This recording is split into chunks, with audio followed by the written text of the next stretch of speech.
Larry, are you ready to start the podcast? What did you say, Bob? I said, are you ready to... Bob? Bob? What happened to the electricity? It's really dark in here. I can see that. I mean, I can't see anything. Let me see if I can turn on the... Ouch! Ow! What was that? It's kind of round, but boy, it hit me hard. Larry, that's me. You're smashing me against the wall. Could you back up, please? Oh, sorry, Bob. It's so dark I can't see a thing. Okay, hold on. I'm kind of feeling my way to the cupboard where there's a flashlight. I'm almost there. Flashlights! That's a great idea, Bob. Shine a light in here. That's what we need. Got it. Let there be light. Over here, Bob. I see you, Bob. Oh, and I see my blender. Oh, poor little blender. Just waiting to blend again. Hey, guys. My computer just lost power. What happened? We can't do the podcast without electricity. I'll check the breakers. Hold on.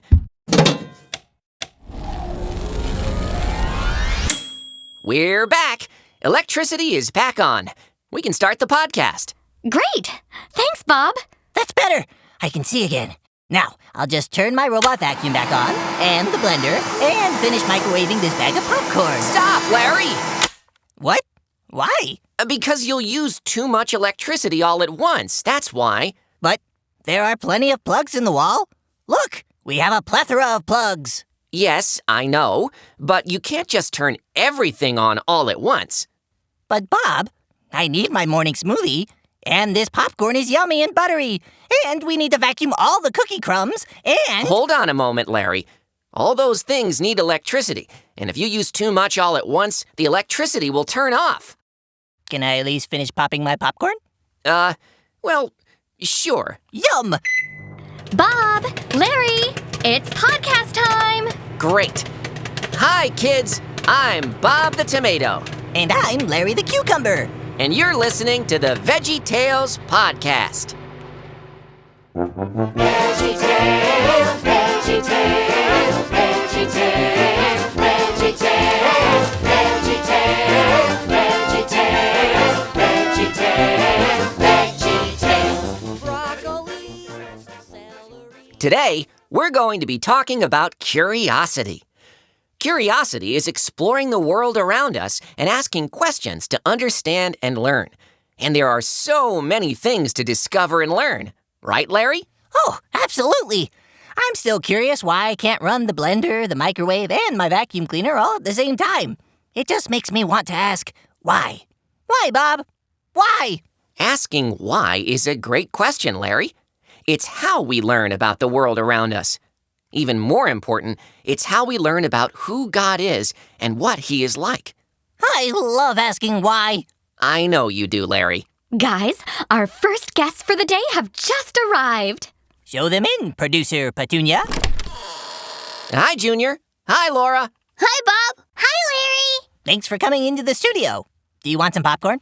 Sure. Popcorn's my favorite. Did you know that people have been popping corn for thousands of years? Really? Hey, this popcorn was in my cupboard for a long while, but hopefully not that long. In fact, archaeologists in South America have discovered evidence that people in Peru popped corn. That's amazing. Peru.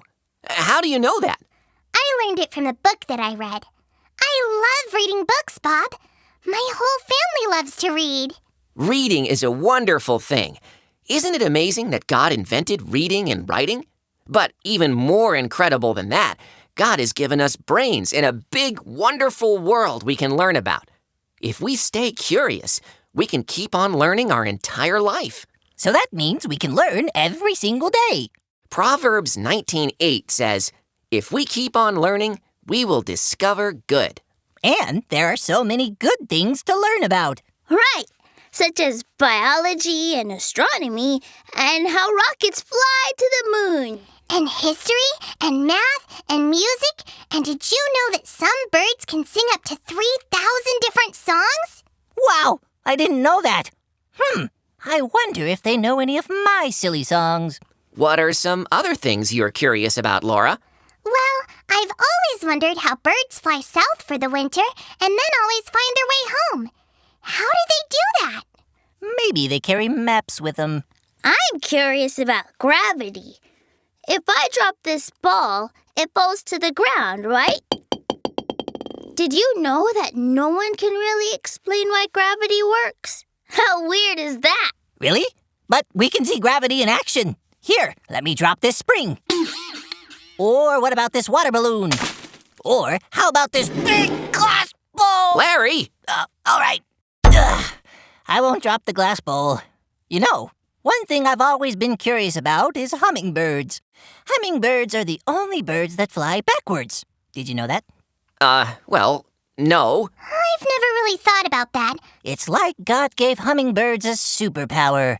Why did he do that? Owls can't fly backwards. Ducks can't fly backwards. Penguins can't fly backwards. But penguins can't fly at all. Oh, that's right.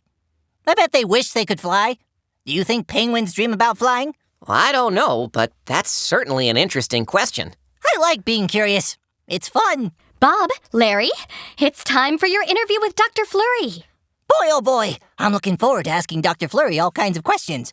I'm gonna ask him why, who, what, where, when, how, and why again.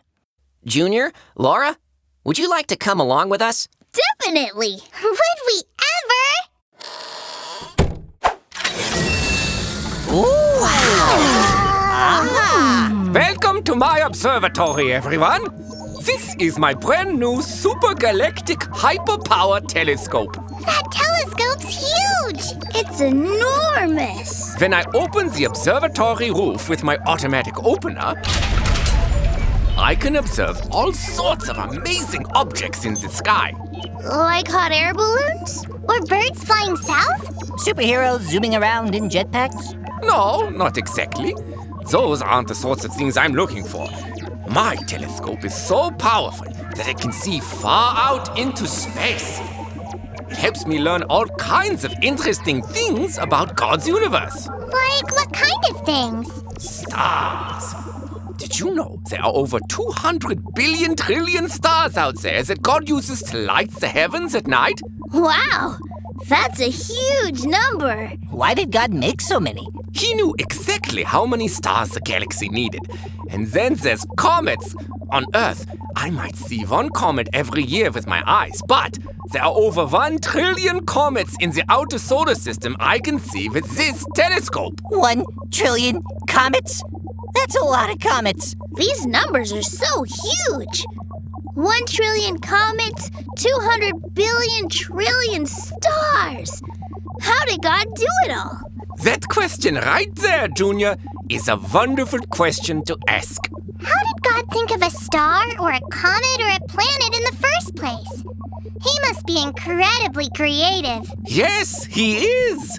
Incredibly, amazingly, fantastically creative. And we have the privilege of learning about everything he created. The privilege of learning. I like how you put that, Dr. Flurry. It's like you're saying learning is a gift from God. My own curiosity has spurred my imagination, and that's why I got this super powerful telescope. Amazing. Thanks for letting us visit, Dr. Flurry. Yes, we learned a lot and saw so much. Dr. Flurry, you turned my why into a wow! There's a big world out there.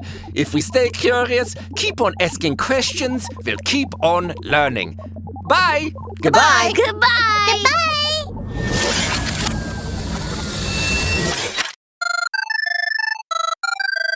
Bob, Larry, I have Eric waiting on the line to talk with you. Eric is 8 years old and he's from Brooklyn, New York. Great. Connect us, Petunia. Eric, you're live on the VeggieTales podcast with Bob and Larry. Hi, Eric. How's it going, Eric? Hi, Bob. Hi, Larry. We've been talking about curiosity on the podcast today. Do you have a question about that, Eric? Well, maybe my question is actually the reverse of curiosity. The reverse of curiosity? Well, now I'm definitely curious. What do you mean, Eric? Well, you see, I have to learn math in school. It's all these numbers, and I have to add them and subtract them and multiply them together, and then they get bigger. Or smaller sometimes, too. Numbers can be so sneaky the way they do that. Yeah, math is hard. I'm just not that interested in it. People keep telling me math is so important. But why? I'd rather just play guitar or go ride my bike.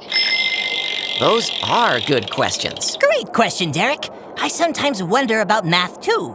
Like, do we really need math for everyday life? Do we need math when we go shopping? How about when we go to the beach? Or, one of my favorites, is math necessary to become good at bowling? The thing is, math is important because it helps you count, and counting shows up everywhere. And yes, Larry, math matters in bowling because you have to keep score. Eric, when you're learning something new, sometimes it can be tough. But remember, you don't have to have all the right answers all the time. What's important is that you're willing to keep trying and keep learning. Yeah, keep on asking why, and keep on keeping on. If you're willing to learn, you'll discover all kinds of new things. Fantastic, wonderful things. If I'm willing to learn? Yep, that's the secret. Keep on learning, Eric, and keep on asking why. I will. Thanks, Bob and Larry. Bye, Eric. Guys, it's time for our advertisement. Junior and Laura, you're gonna love this one. Boys and girls, our podcast today is sponsored by the wonderful people at Snails R Us. Snails R Us are the best. Seriously, I use them whenever I need snails. Speedy service. In this modern age of technological advances and scientific achievement, the world spins by so fast. Sometimes we forget to stop and enjoy the little things in life. The beauty of a sunset, the smile of a child, or the slow, steady crawl of a snail. Are you missing that extra little touch for your wedding, funeral, or birthday party? Do you need snails for your special day? Then call Snails R Us. We're speedy, we're fast, and we'll ship you a box of high-quality snails in no time at all. Just listen to what Clifford in Daytona Beach, Florida has to say. He's one satisfied customer. Here at the Daytona International Speedway, we're all about racing fast cars and making sure the fans have a good time. We've come to realize over the years that snails are a big part of our racing life. We don't just have car races on the speedway, we have snail races on the slow way. Come on down and watch those snails race the day away. Sometimes it takes them all night long. What's more, we hand out free snails to all the kiddos who come to the races, as well as military and law enforcement. Snails R Us have been a great partner from the get-go, and we appreciate their speedy service. And service is our middle name at Snails R Us. Sign up for our extra speedy special annual subscription. Our always popular 500 snail starter pack delivered once a month. Kids love them. They're perfect for every home. Snails R Us. We're extra speedy when you're feeling needy.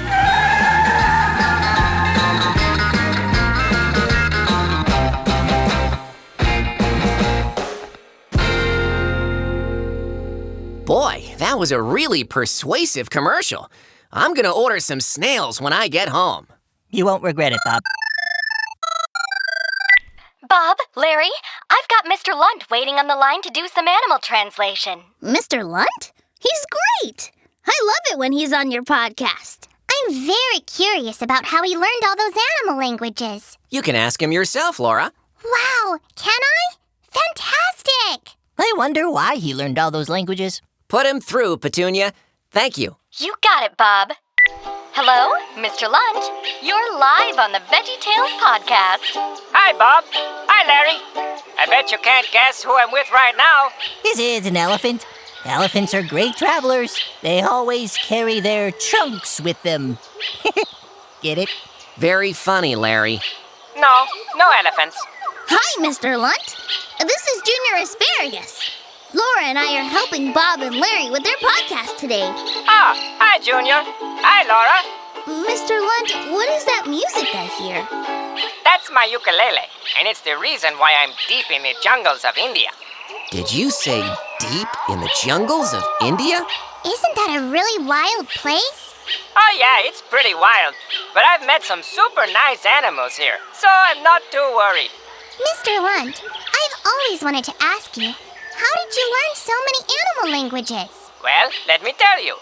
You gotta learn elephant first. That's the trick. You learn elephant, and then you can understand rhino, hippo, crocodile, piece of cake. Armadillo, too. No problem.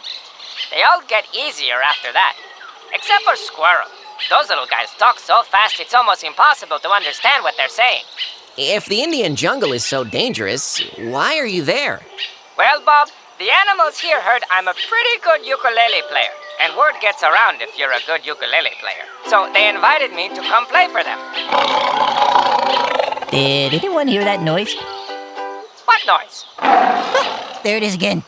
Did you hear that? It kind of sounded like a kitten. Yeah, if a kitten weighed 500 pounds and had a deep voice. Oh, that's just Chandra. He is a kitten. Or more precisely, he's a very big kitten. A full-grown tiger. A tiger! Save yourself, Mr. Lunt! Oh, yeah, really? You broke the scale. Chandra says he actually weighs 621 pounds. That's huge. That's more than 100 times my weight. Hey, that's math. Math is useful in everyday life. And this is his big brother, Mohandas. He says hi, and that he uses math all the time, too. What? You count your stripes? And algebra? Oh, okay. Mohandas says he sometimes will figure out how many monkeys are left in the tree if 16 monkeys leave to get bananas, then 7 monkeys return with no bananas, but 2 monkeys leave to chase butterflies. Stuff like that. Tigers are interesting. I'm glad you took the time to learn their language, Mr. Lunt. Mohandas says you should all come visit the jungle someday. He'll show you around. These guys know everybody, and I mean everybody. You'll have a nice time.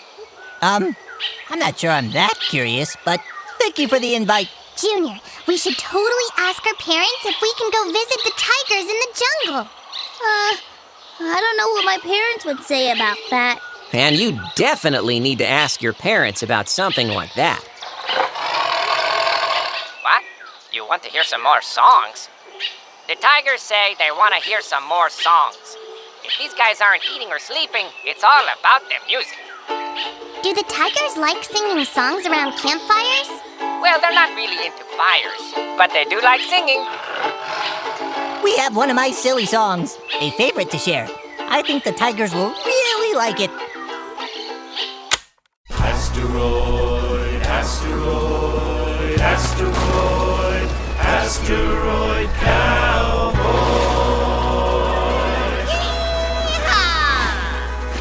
Oh, my little rocky doggy, your orbit has been stirred. Don't you dare be sneaking out, gotta get back in the herd. It's lonely out in outer space, they say it never ends. I know you'll feel much better back here with all your friends. Home, home out in space, keeping them asteroids in place. And here they'll all stay, but if one gets away, we'll begin our spurs and give chase. Let's go get it, boys! On my trusty rocket horsey, so swiftly do I ride. I blaze a trail with fiery tail, my posse at my side. Yeah, we're his asteroid posse, we roam the Milky Way. We'll lasso up them asteroids if any go astray. Didn't see that coming. Home, home out in space, keeping them asteroids in place. Oh, we gotta take care, cause without any air, the vacuum will suck out your face. Can't do that on Earth. Actually kinda hurts when I do that. Come on, boys, that's a big one. I think it might be a little too big. Giddy up, posse, just one more today. Why do I chase these asteroids? I suppose it's just my thing. Big or small, I'll rope them all, so yippee-ki-yay, I sing. Yee-haw! Whoopie-tie over, cowboy! You better pull back soon! You're having fun, but cutting run, or you'll run into that. Ow! Sleeping out under the stars. So much beauty out here to admire. Oh, the ground's never down. But when we set up camp, It's impossible to light a fire. I think it might be that no air thing again. yeah, You know, you can roast marshmallows on Earth. I want to be a cowboy on Earth. Ah,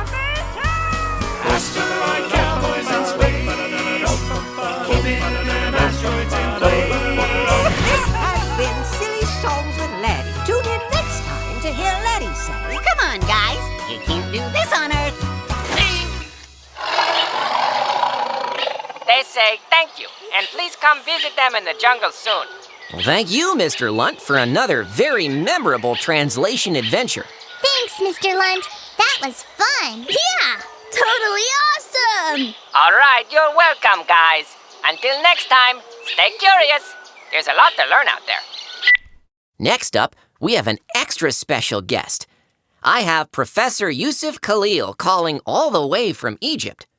Professor, you're live on the VeggieTales podcast with me, Bob the Tomato, and Larry the Cucumber, and also our special guest hosts for the day, Laura Carrot and Junior Asparagus. Hi, Professor. Hi, Professor. Good morning, everyone. It's morning where you are, Professor? Yes, it is. Egypt is on the other side of the world from you. The sun is just coming up, and we're starting another day at the dig. The dig? What do you mean by that? I'm an archaeologist, Bob, and a dig is what we call a place where we search for clues to our past. We are like detectives. We dig up the ground and look for buried things from long ago. So is that kind of like looking for bones your dog buried last month? Not exactly, though we are very happy to find bones, but not just a month old. We look for things that are hundreds of years old. Things like old buildings, pottery, coins, tools, all the things that people used in their everyday life. And of course, like I said, we are always excited to find skeletons. Skeletons? You seriously look for skeletons? We do indeed. Finding skeletons is an important part of archaeology. A skeleton can tell us a lot about the past. So, do you just grab a shovel and dig until you hit something? Well, we sometimes use shovels, just like you use in your garden. Sometimes we use a big backhoe, but a lot of times we use very, very small shovels, sometimes as small as a spoon, when we have to dig carefully. We also use brushes to sweep away the dirt. Well, that sounds really fun. I bet kids would love visiting a dig.